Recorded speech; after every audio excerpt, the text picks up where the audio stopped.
Okay mga kabihero, magandang umaga po ulit. Tulad ng sinabi ko po nung nakaraan, tayo po ay patuloy na magsiservisyo sa pangalawang araw sa mga kasapi po ng Christ Commission Fellowship o yung CCF. So manggagaling po tayo dito sa isang hotel dito. Kukunin po natin yung ating mga pasahero. Katapos po ay dadalahin po natin sa Central Fellowship Center nila sa may bahagi po ng Pasig. So alas 7 po yung ating requested time of reporting. At sa ngayon po ay mag-aalas 6 imedya na. Kaya papasok na po tayo dito po sa Ortega Center mga kabiyahero.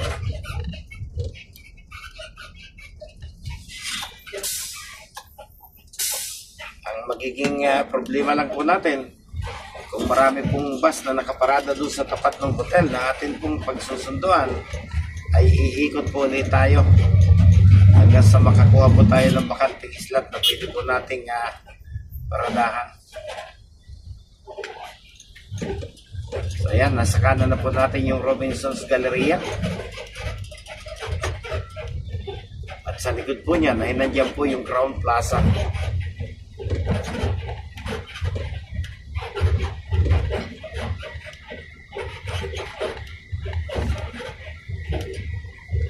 So natatanaw na po natin may mga nakaparada ng bus, kaya ang mangyayari, iikot po ulit tayo hanggang sa makakuha po tayo ng slot na pwede po nating paradahan. Sa Gold Line po kasi 6 na unit po yung nakadestino rito.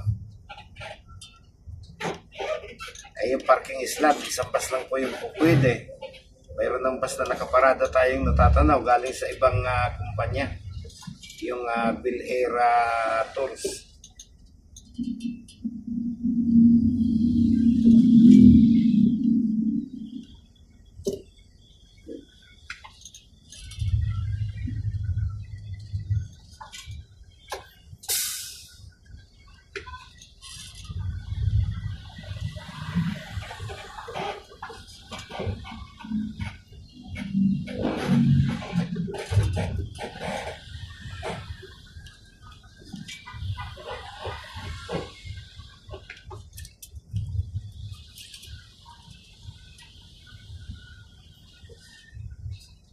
So may mga pumasok ng iba, tayo kailangan umikot pang muli.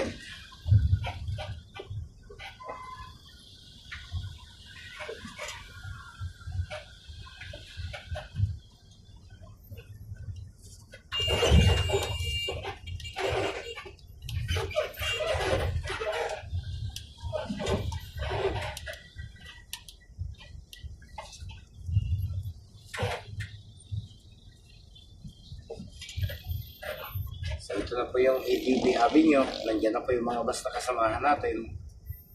Nauna na po doon sa kanilang parking. Ang problema, napaka-limitado po ng unit na kayang i-accommodate ng kanilang pick-up area. Itong isa nandito pa sa gilid. Hindi naman tayo pwedeng magtagal sa kalsada. So enjoy na lang po natin yung tanawin dito sa ATV Avenue sa Ortega Center mga kabiyahero. Mukhang yung isang bus na nasa loob ay pinalabas na rin dahil wala na hong makakapasok sa lobby. Ay nako, ayun, pinalabas ho yung isa ng walang sakay. Hindi ho siya tinanggap sa loob. Dahil talagang punong-puno na.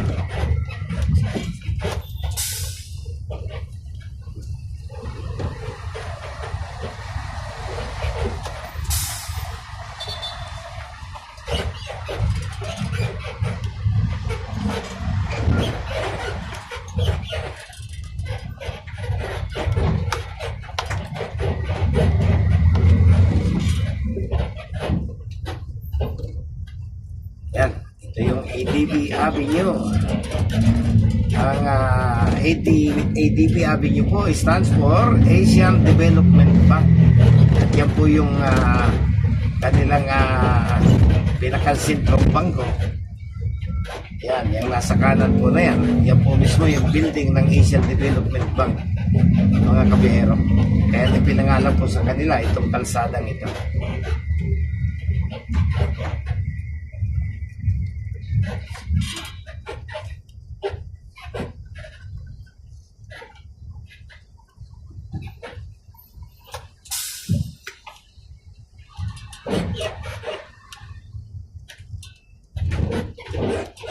Ay nako, ikot-ikot na naman tayo.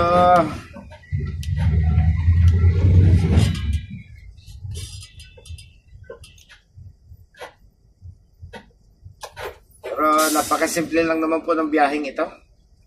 Sa oras po na sumakay na po sila, mga 10 to 15 minutes, mararating na po natin yung lugar na pagdadalahan sa kanila. At pagbaba po nila doon, maghapon na po sila roon at wala na po tayong gagawin. Doon naman po sa CCF, yung kanilang pupuntahan ay wala po tayong problema dahil may mga available na parking naman po doon para sa mga bus na malalaki katulad po itong ating minamaniho.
So napansin po natin itong dalawang bus na kasamahan nating nauuna sa atin, mas pinili po na kumana na kaagad dito sa Julio Vargas. Tapos lulusot po sila sa EDSA, pabalik doon sa kanilang pinanggalingan kanina sa Crown Plaza. So ang problema po niya, napaka-exit po ng ruta na yan. Ang mangyayari, iikot sila uli. So hindi po tayo susunod sa kanila. Tatawid po tayo dito sa San Miguel Avenue. Yan. So, Sio Boulevard po yung ating kukuning way para matagal-tagal po yung ikot.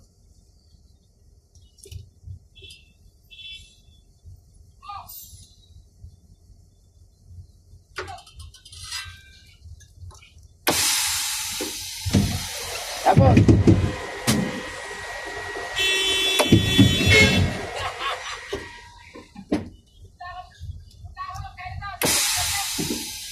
Bakit pinalabas ka? Pinalabas ka? Yes, sa Citadel ako pupunta. Parada muna ako lang. Okay.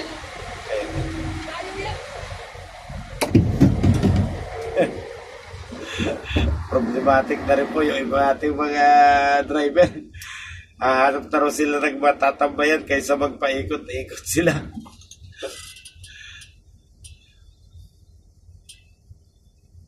So, yun ang napakaraming nakikita po nating problema dito sa mga development dito sa Metro Manila. Bukod sa nagbabayad ka na ng permit para pumasok, ay iba pa rin po yung bayad kapag ikaw po ay pumarada. So, iba yung permit ng pick and drop. Iba rin po yung permit para doon sa pwede kang mag-waiting. Ay, nako. Napakarami na pong lugar dito sa Metro Manila. Talo yung mga dinevelop na mga pribadong negosyante na may bayad ho yung pagpasok ng mga bus na katulad nito. Mga delivery, mga trucks. So, maliliit lang pong sasakyan, mga kotse, yung malayang nakakapalabas-pasok. So, ngayon, wala pang nakaduting mga enforcer. Mamaya ho, pag napansin tayo, may iikot na po niya. At kahit tayo po tumatakbo, sisitahin po tayo yan, hihintuin tayo at hahanapan po tayo ng permit kung tayo po may permit para pumasok dito. Ganon katindi.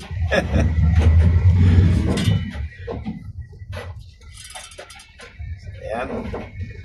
Yan po nasa ating kanan, corporate office po yan ng San Miguel Corporation.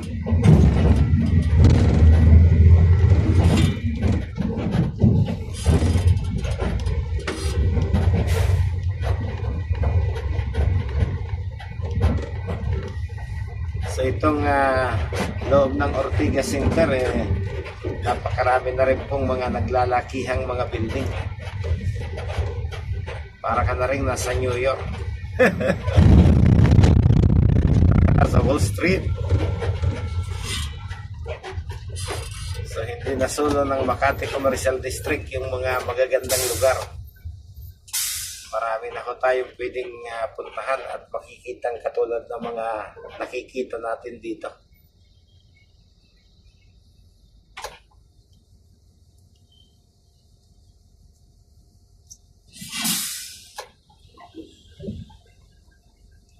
So, okay na po.